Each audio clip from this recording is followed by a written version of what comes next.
Good morning, Knicks Nation. I hope you had a good weekend. Happy Monday. It's December the 7th, 2020.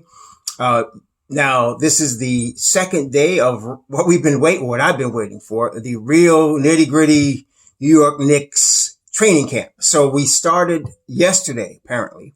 And after the camp yesterday, there was a small press conference, presser. They had Tom Thibodeau, they had Obi Toppin, and they had R.J. Barrett speaking in their experiences. And I guess this was something the NBA did league-wide, because I also saw that LaMelo Ball did it with Charlotte, where they were asking these young players, their experience in terms of their first training camp. It shows you how desperate all of us are to see NBA basketball, because they're asking them for their experience after a practice. Okay, um, but myself, what I am looking for is, I'm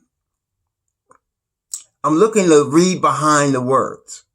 In the movie Malcolm X, when Malcolm X, played, of course, by Denzel Washington, was in jail as Malcolm Little, and Baines started to approach him. And when they got to a conversation, Baines took him to the library. You remember, if any of you see that movie, Malcolm X, Spike Lee's movie. So, in the library, they look up black and they look up white, right? And there was obviously a great contrast. And anything black was really bad and anything white was really good. So then Malcolm X says, isn't this dictionary written by a white man? Why are we looking at this book? And then Baines said, because you have to read behind the words to find the truth.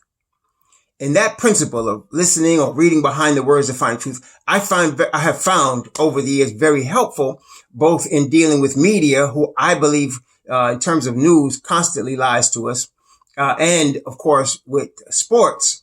And having seen certain patterns over many years, you see patterns.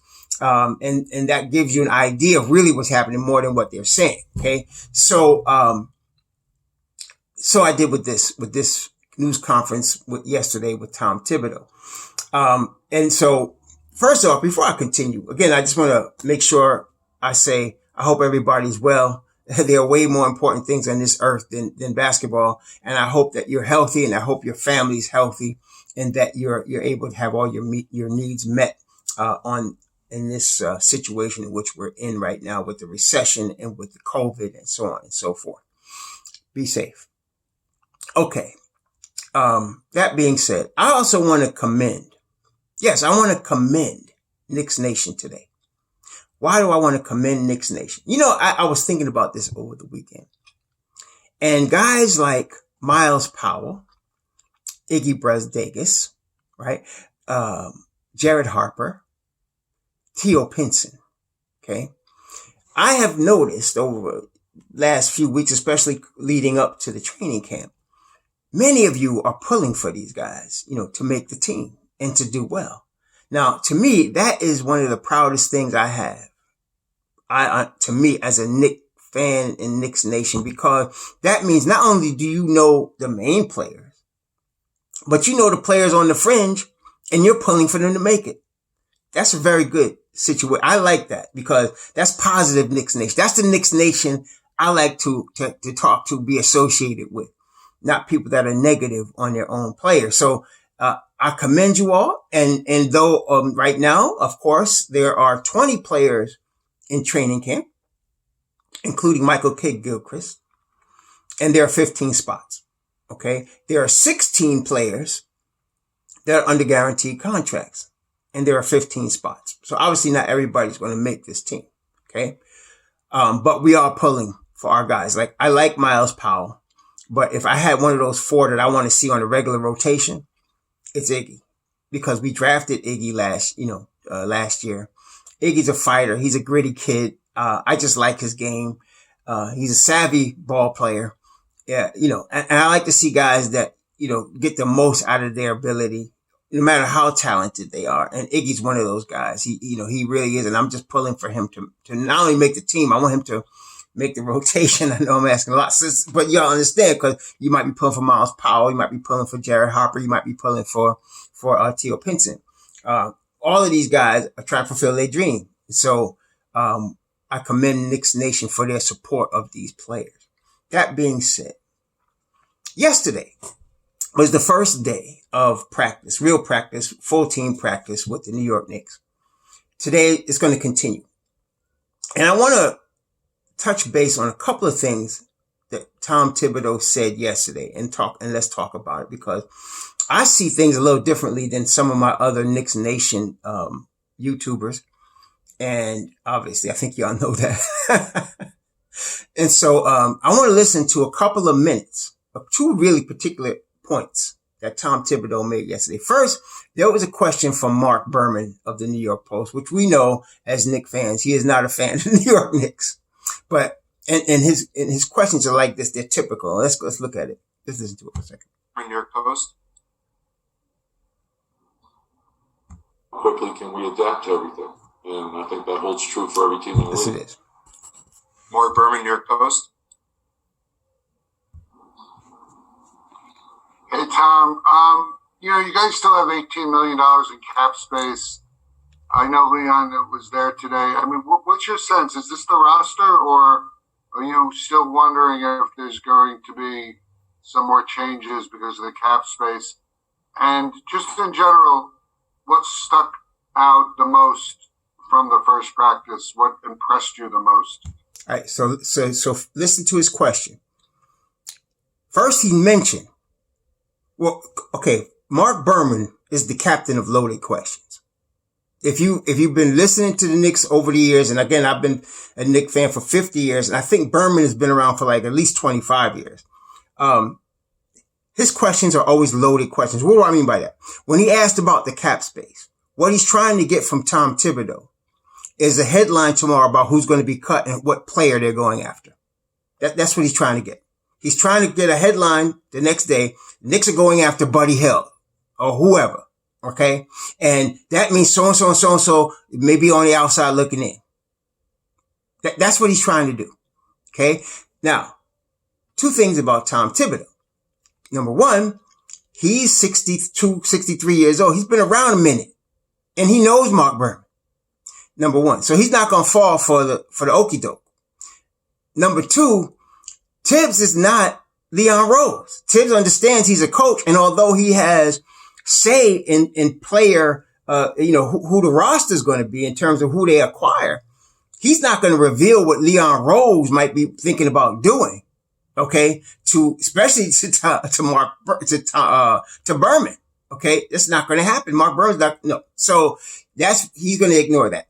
And then his second question, and then he also mentioned in this question that Leon Rose was at practice. Now, this tells us a lot. Why does I say that? Because for him to know Leon Rose was at the practice, Berman must have been at the practice. See, I talked about how I'd like to be in the camp to see them battle, to see the blood, to see them scrape for the minutes and see who actually comes out the strongest survive, right? And I obviously can't be there, and a lot of us can't be there, but the media is there. Okay. Ian Begley, Bondi, Popper, all of these guys are seeing the practice. Berman, they're seeing the practice. So Berman notices that Leon Rose was at the practice. Okay. So then he asks, who stood out to you at the practice? Because they obviously observed it. They're looking for him to tell them which guys is he favoring. Now, Thibodeau has said on multiple occasions, everybody's going to earn their minutes. Nobody is handed a starting spot. He has said that on multiple occasions. But still, Berman is trying to see if he can get any insight into whoever Tom is favoring. So far as we have went through this process and the players came out for media day, and then Tom spoke at the initial media day last week. Well, only thing we've gotten from him in terms of players that he has mentioned in a real positive light: Obi Toppin, R.J. Barrett, Nerlens Noel, and today we're going to see Frank Ntilikina. He's mentioned those players in positive light. Okay. Also, overall, Kevin Knox, R.J. Barrett, Obi Toppin, Mitchell Robinson, and who else? R.J. Barrett, Kevin Knox, Mitchell Robinson, all of those guys, Nerlens, all of those guys have mentioned that Thibodeau has spoken to them in terms of the emphasis on defense. And I don't know why people keep ignoring that. This is going to be how the team is structured, how the minutes are doled out. Okay? Defense. All right? I don't know why people keep mentioning play. For example, Buddy Hield. Buddy Hield is a tremendous shooter. Yes. Don't play no defense. And if you were to bring a Buddy Hield to New York on $25 million a year or $94 million that's left on his contract, this cat is starting. They would bring him to New York with the understanding he would accept the trade with the understanding he's starting.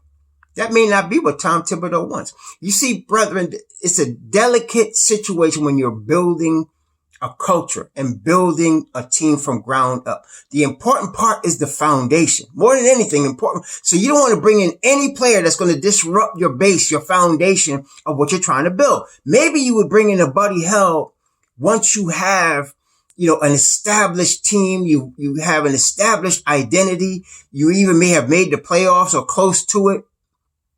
And you have an established core of 4 players, 3 or 4, 5 players that are going to be your core going forward.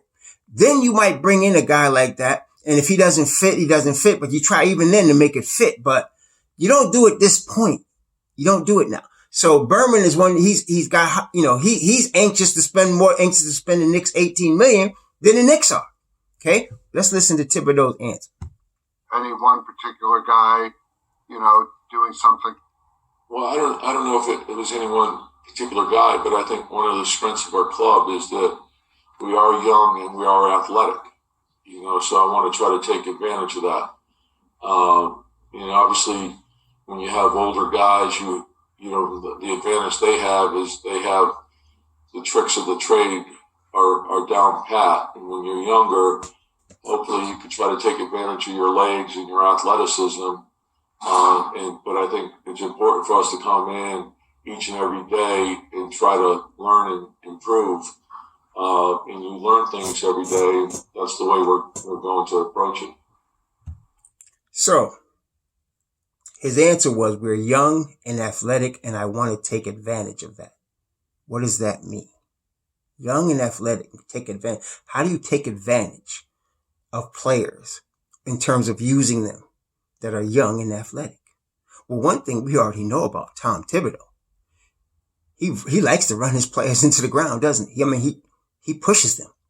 So he's licking his chops at the youth because he's like, I could push these kids 22, 23, 21, 20 years old. I'm going to push them. I'm going to push them hard. That's what he's saying. I'm going to take advantage of that. I'm going to run against teams. I'm going to press them. I'm going to use our youth and athleticism against our opponents. And the older guys, he said, they know the tricks of the trade, but the younger guys have to learn that, which is what we've already been saying. They brought in these cheap veterans to help teach the younger guys. Obviously, Thibodeau is going to focus on whoever's bringing the energy, but he's expecting, just by the numbers, you got, as we mentioned in camp, you got 7 to 10 guys that's 23 or under. So just by statistical methods, the majority of your team is going to be younger players. They only brought in like 4 veterans. So the majority of the team is going to be younger players. So therefore, whoever makes the cut is probably going to have more younger players, and they're going to have to take advantage of that. So you're going to notice Thibodeau's expecting to have a group of youth playing, and he wants the veterans to teach them the tricks of the trade. Okay. So that's an excellent answer. And of course, he didn't commit to any one player. Berman was trying to get him to, because Berman saw the practice. Now, that's where Ian Begley follows up. And let's listen to that. Early on of Frank Ntilikina. The correctives, that's a big part of this. Ian Begley, SNY.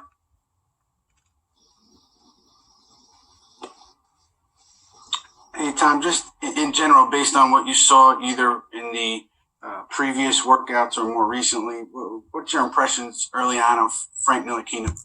So yesterday was the first day they had a full team practice. Frank was there. Ian was there.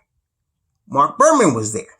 And so they wanted to hear him, what he said about Frank, since Frank is in a contract year. And of course, Frank's a polarizing player because there's a lot of people that either love him or hate him. And so they want to know, what is your plan with Frank Ntilikina? Because there's really 3 point guards. People keep looking at Austin. Austin Rivers is not a point guard. And so they're talking about Frank, Dennis Smith Jr., and Elfrid Payton. Those are your point guards. Okay. So now they're trying to see. And then there's rumors came out. I heard yesterday talking about the rumor is that Elfrid and DSJ are going to be the point guards and Frank may be on the outside. The man just said he hasn't picked any starting five. He hasn't picked any rotation. He was specific. I ain't picked a starting five. I ain't picked backups. I ain't picked a rotation yet. So how could anybody try to say, well, this guy is in and this guy is out? And the coach himself is not saying that. Okay. Let's not be ridiculous, brethren. So we don't know what's going on. So now Frank must have did something or showed something at the practice because they wanted to hear, what are you thinking about him?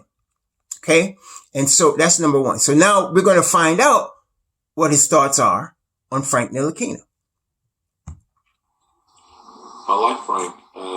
Obviously we didn't have a lot of time this summer to spend around each other, but I'm getting to know him now, and there's things that he does very, very well. He's got good size. He's versatile defensively. There's things that he does very, very well. I like Frank, he said. Compare that to what he said about Mitchell Robinson. He's had moments, he said, but he's got a long way to go. And he talked about professionalism with Mitchell Robinson. He didn't say any of that about Frank. He said, I like Frank. There are things that he does, and he didn't just say pretty good. He said very, very well. Then he said he's got size. Okay, and let's continue.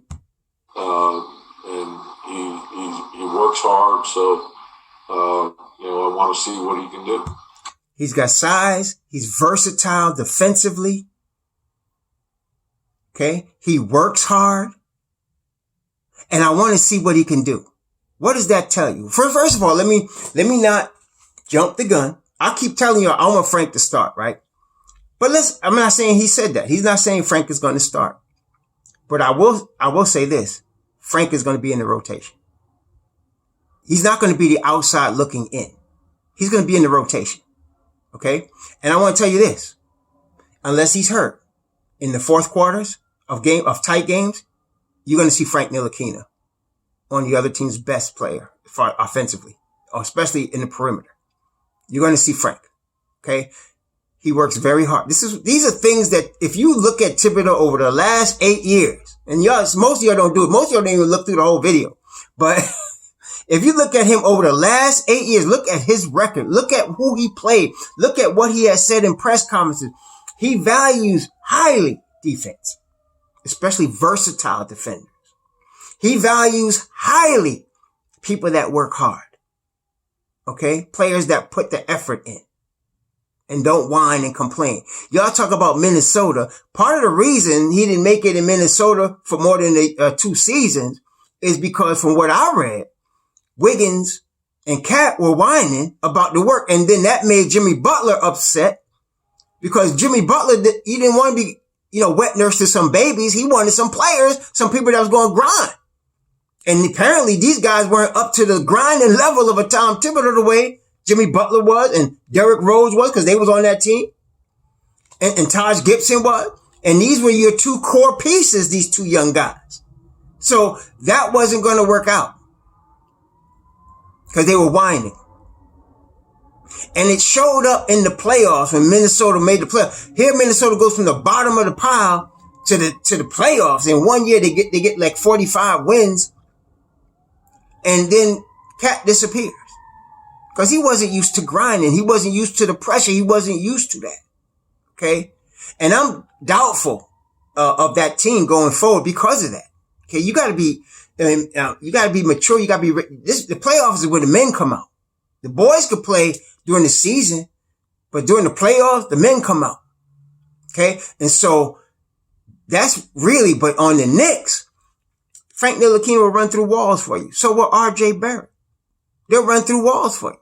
So will Kevin Knox. So will Obi Toppin. There's a question about Mitch, whether he has that kind of dedication. We know he has the talent. We're going to find out during this camp. And that's one of the points I keep stressing to y'all.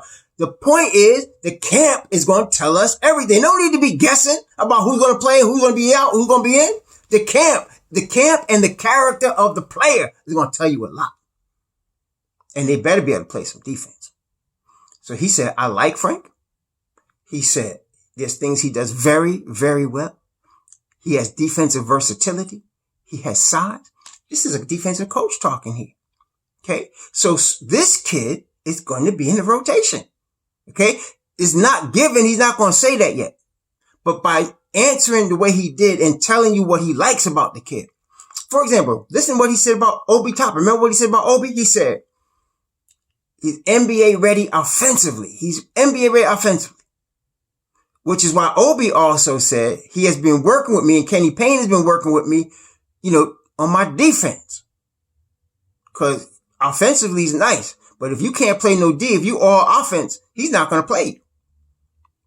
And I believe, I'm convinced, I believe Obi's going to show himself worthy on defense. I believe that because he has the talent and the desire and the coaching.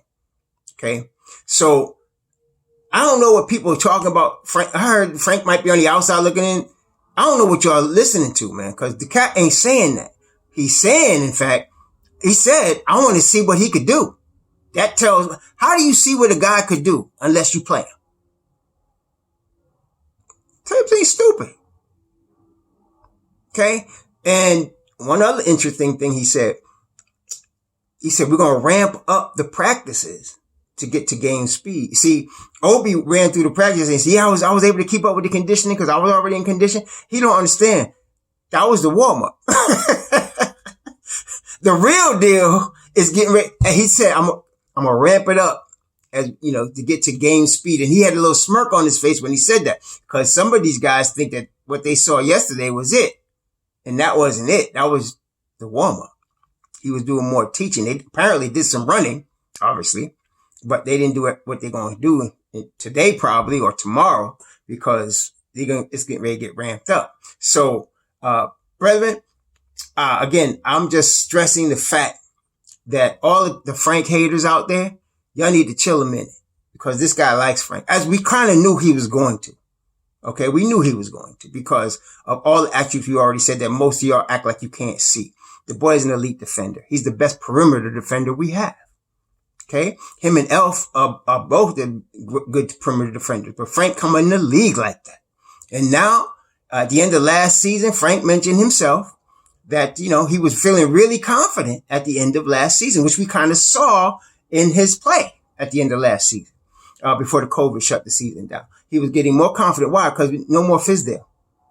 And a lot of the players have been dissing Fizdale on the low key. RJ said we got a real coach now.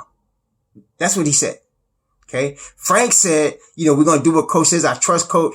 And he said, at the end of last season, I was feeling real confident and I want that to carry into this season. He wasn't feeling confident because under Fizdale and Hornacek, he kept looking over his shoulder. No player could play like that, especially with lousy development. But now Tibbs is going to let him play. I want to see what he could do. I think we're in good shape, brethren. I think we're in good shape. Again, I'm looking at 31 wins for our Knicks this year. 31-41 is what I'm still sticking with. Forget Las Vegas. If we outperform 31 wins, fantastic. But I'm looking for that increase of 31, which would be 35 win equivalent, which would be a 14 win increase over last season and even bigger from the season before, I believe. So, we're in good shape. I'm very confident. I like the way they're handling their business. They're not letting the media get information that they're going to run with, even though the media is running with it anyway. They're already this Buddy Held crap, about the Knicks trying to get Buddy Held. They're not going to get Buddy Held. They're not going to do that. Okay. That's not happening. I know, I would also agree that we need to trade Julius Randle, but we got to get the right deal. We're not just going to get him for any $100 million player that we want. It's because they shoot. Tom Thibodeau's not going to do that. Okay. If we get shooters, I think they're going to, first they got to be two-way players. And if we get them, they might be all, in the rotation, maybe coming off the bench as a shooter. The way, he used Kyle Korver in Chicago. Kyle Korver wasn't always a starter. Kyle Korver came off the bench. He was a shooter. Okay. And that's what Tip Houston had. So was Nate Robinson. Nate Robinson was a scorer off the bench. He wasn't a starter. He was a scorer off the bench. And Tom Thibodeau used him that way. Okay. So, we'll see what happens, but I'm thinking, they might try to trade Julius by the deadline. I don't know. Maybe they keep him and see if they can use him off the bench. I'm telling you, Obi Toppin is starting at the 4. I believe that. He's starting at the 4. He needs to. And so, and Julius he's not playing the 5 behind, because you're going to have Mitchell Robinson and Nerlens Noel. They got both of those guys. So Julius, if it was just Mitchell Robinson, I would say, okay, Julius might play the 5 and have Mitchell coming off the bench. Maybe they do that. I wouldn't want to, but maybe they will. But now you got Nerlens Noel, who's looking for the bag, who's looking to try to redeem his career. He's going to come hungry. Okay. So that 5 spot locked up. If Julius is knocking on that door, that one's closed. Of course, we know he can't play any of it. He's not going to play the 3. And then they were talking about Obi playing the 3. His rookie year where he's trying to learn defense, you don't put him in a position to be a 3 because he'll get eaten alive on the defensive end, even if he improves. The 3s are just too quick for him. So you want him playing 4 and 5, small ball 5, and you want him starting at the 4. And they did not draft him, 8th overall to sit him behind Julius Randle.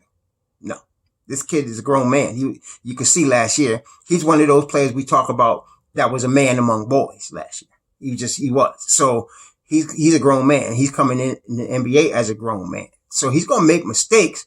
But if his defense is even, improves, on a 50% level, he's going to start at the 4. Okay. That's it. So, that's my take from yesterday's press conference. Today is day 2 of camp. I'm looking forward to seeing or hearing or reading about what happens out of the camp. Please don't listen to the media hype about, who's starting and who's outside looking in and who the rotation is. We don't know yet. We really don't. We will probably get a better picture after in a week from today. Maybe, a week from today, we'll have a better picture because they would have went through a preseason game. Actually, they would have went through 2 preseason games. They would have a whole week of hard practices and we get a better picture next week. You're going to see a lot of headlines about who the starters is and all that next week. I mean, they're already putting that out there and Tibbs haven't said anything. So we'll see. But anyway, I hope you all enjoy your day. Thanks for listening. Shalom.